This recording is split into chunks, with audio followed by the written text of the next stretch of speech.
அனைவருக்கும் அஸ்ஸலாமு அலைக்கும் வரஹ்மத்துல்லாஹி வபரகாத்துஹு. நமது ஸ்ரீலங்காவை பொறுத்தவரையில் நமது நாட்டிலே கடந்த காலம் எல்லோருக்கும் தெரியும்.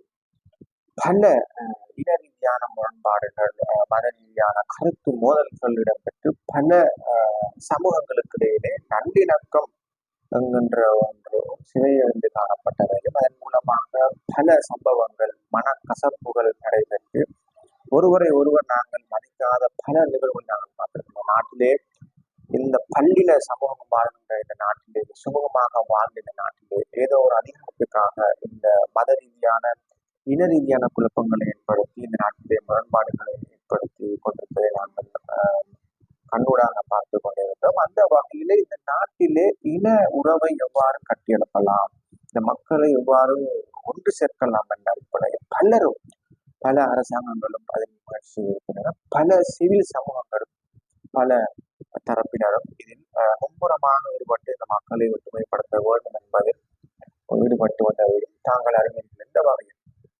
எல்லோருக்கும் தெரியும், இங்கே தமிழ் பேசும் சிறுபான்மை மக்கள் சில உரிமைகளை பெறுவதற்காக பல போராட்டங்களை நடத்தியிருக்கிறார்கள். இன்னும் அவர்கள் எங்களுடைய உரிமைகளை கேட்ட வேண்டும் என்கிறார்கள். அந்த அடிப்படையிலே இந்த உரிமைகளை பெற்றுக் கொடுப்பதற்கு யாரெல்லாம் தடையாக இருந்தார்களோ அந்த தடையை கண்டு யார் தடையாக இருக்கிறார்களோ அப்படிப்பட்ட நபர்களை தரப்பினரை நாங்கள் கண்டு ஒரு பேச்சுவார்த்தையின் மூலமாக அதை சுமூகமாக தீர்க்கலாம் என்ற அடிப்படையில் தான் இன்று ஹிமாலயா பிரகடனம் இன்று இந்த நாட்டிலே ஏற்படுத்தப்பட்டுள்ளது. இந்த நாட்டிலே உள்ள மிக முக்கியமான தலைமை பிக்குகளும் வெளிநாட்டிலே வாழ்கின்ற தமிழ் டயஸ்போராக்களும் சேர்ந்து இரு தரப்பினரும் சேர்ந்து இந்த ஹிமாலய பிரகடனத்தை பிரகடனப்படுத்தியிருக்கிறார்கள். இதுவரை காலமும் கசப்பாக இருந்த இந்த இரு தரப்புகளும் இன்று ஒன்றாக சேர்ந்து இந்த பிரகடனத்தை அவர்கள் ஏற்படுத்தியிருக்கிறார்கள் என்பது இந்த நாட்டு மக்களுக்கும் உங்களுக்கும் நான் சொல்வதில் மிக்க நான் மகிழ்ச்சி அடைகின்றேன். எல்லோருக்கும் தெரியும், கடந்த காலங்களில் இந்த நாட்டில் உள்ள பிக்குமார்கள் அவர்கள் தான் இந்த நாட்டின் சமாதானத்துக்கு தடையா இருக்கிறார்கள், அவர்கள் தான் குழப்புகிறார்கள், அவர்கள் தான் முரண்பாட்டை தோற்றுவிக்கிறார்கள், எங்களுடைய உரிமைகளுக்கும் அவர்கள் தான் தடையாக இருக்கிறார்கள் என்ற ஒரு பார்வை, ஒரு சந்தேகம் இந்த வெளிநாட்டிலே வாழ்கின்ற டயஸ்போராக்களுக்கு இருந்தது உங்களுக்கு தெரியும். அவர்கள் தான் இந்த பிரச்சாரத்தை முன்னெடுத்தார்கள். இந்த நாட்டின் அரசாங்கங்கள் இதை உரிமைகளை கொடுப்பதற்கு இந்த சமாதான போக்குகளை முன்னெடுப்பதற்கு முன்வந்தாலும் இந்த பிக்குமார்கள் தான் தடையாக இருக்கிறார்கள் என்ற ஒரு வித்தியாசமான சந்தேக பார்வை அவர்கள் செலுத்தி வந்தார்கள். அதே போல பிக்குகளும் இந்த நாட்டிலே உள்ள பிக்குமார்களும் இந்த தமிழ் டயஸ்போராக்கள் இந்த நாட்டை குட்டிச்சோராக வருகிறார்கள், இவர்கள் தான் இன முரண்பாட்டை ஏற்படுத்துகிறார்கள், சிறுபான்மை மக்களை தூண்டி விடுகிறார்கள் என்றெல்லாம் இவ்வாறு இரு தரப்புகளும் தாங்கள் தனிமையாக இருந்து கொண்டு ஒவ்வொரு இடங்களில் இருந்து கொண்டு ஒருத்தர் அவர்கள் பேசிக்கொண்டிருந்த காலம் இப்பொழுது சென்று இந்த இரு தரப்புகளும் ஒரு இடத்தில் இருந்து பேசி இந்த முடிவுகளை நாங்கள் எடுத்தால் நல்ல என்ற உணர்வு ஏற்படுத்தப்பட்டிருக்கிறது. அந்த வகையில் தான் எங்களுடைய இந்த நாட்டிலே உள்ள மிக முக்கியமான படிச்ச நல்ல அனுபவம் உள்ள பிக்குமார்கள் 7 பேர்கள் உள்ளடங்கிய ஒரு குழுவும் வெளிநாட்டிலே வாழ்கின்ற டயஸ்போராக்கள் தமிழ் டயஸ்போராக்களின் முக்கியமான துறை சார்ந்தவர்கள் உள்வாங்கப்பட்ட 7 உறுப்பினர்களும் சேர்ந்து நாங்கள் இந்த நாட்டில் அல்ல வெளிநாட்டில் ஒரு விசேடமான ஒரு இடத்தில் நாங்கள் சந்தித்து பேசினால் நல்ல என்று அவர்கள் கலந்துரையாடி இந்த நாட்டுக்கு வெளியே உள்ள நேபாளத்திலே சென்ற வருடம் நேபாளத்திலே ஹிமாலயா என்கின்ற மிக முக்கியமான ஒரு இடத்தில் அவர்கள் ஒன்று சேர்ந்து ஒரே மேசையில் பேச்சுவார்த்தையில் ஈடுபட்டு இரு தரப்பும் ஒன்று சேர்ந்து ஒரு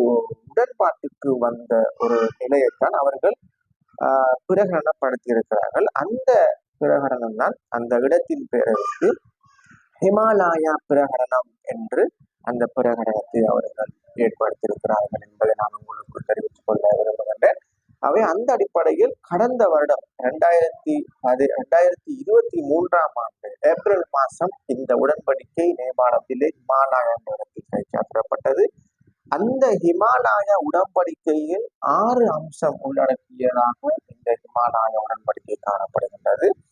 இந்த 6 அம்சங்களும், அதாவது நாட்டிலே நல்லிணக்கத்தை ஏற்படுத்துவது, சாதகமான சூழ்நிலை ஏற்படுத்துவது, சமூகங்களுக்கு இடையிலான புரிந்துணர்வு ஏற்படுத்துவது, சிறுபான்மை மக்களுக்கான உரிமைகளை பெற்றுக் கொடுப்பது போன்ற பல்வேறுபட்ட விடயங்கள் உள்ளடங்கிய எவருக்கும் பாதிப்பில்லாத இந்த ஆறு அம்ச கோரிக்கையை உள்ளடக்கியதான இந்த உடன்படிக்கையை தான் இப்பொழுது அவர்கள் செய்து வந்திருக்கிறார்கள். இந்த உடன்படிக்கையை இந்த நாட்டிலே உள்ள அரசாங்கங்களுக்கு, நாங்கள் அரசாங்கம், அடுத்தது எதிர்கட்சிகள், நாட்டிலே உள்ள அரசியல் தலைமைகள் மற்றும் சிவில் சமூகங்கள், ஏனைய தரப்புகள், பொதுமக்கள், இப்படி இந்த நாட்டிலே உள்ள மக்களுக்கு இந்த ஹிமாலய பிரகடனத்தை நாங்கள் தெளிவுபடுத்த வேண்டும் என்ற நோக்கத்திலே இந்த ஹிமாலய பிரகடனத்தை இங்கே இந்த நாட்டிலே வந்து அதிமேத ஜனாதிபதி ரணில் விக்ரமசிங்க அவர்களுடனான சந்தித்து நாங்கள் இப்போ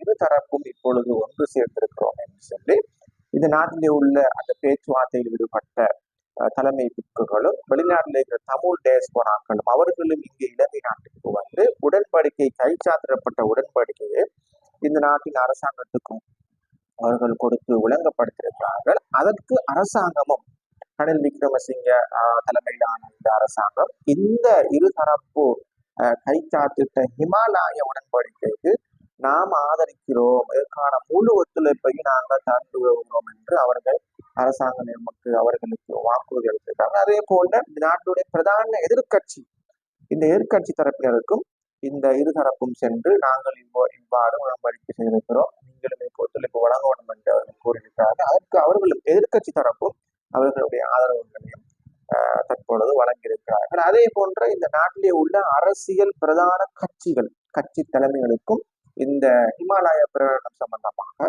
விளங்கப்படுத்தியிருக்கிறார்கள். முன்னாள் ஜனாதிபதிகள் மைத்ரிபால சிறிசேன மற்றும் சந்திரிகா பண்டாநாயக குமாரதுங்க, முன்னாள் ஜனாதிபதி மஹிந்த ராஜபக்ச போன்ற முன்னாள் ஜனாதிபதிகளுக்கும் இந்த பிரகடனம் சம்பந்தமாக தெளிவுபடுத்தப்பட்டிருக்கிறது.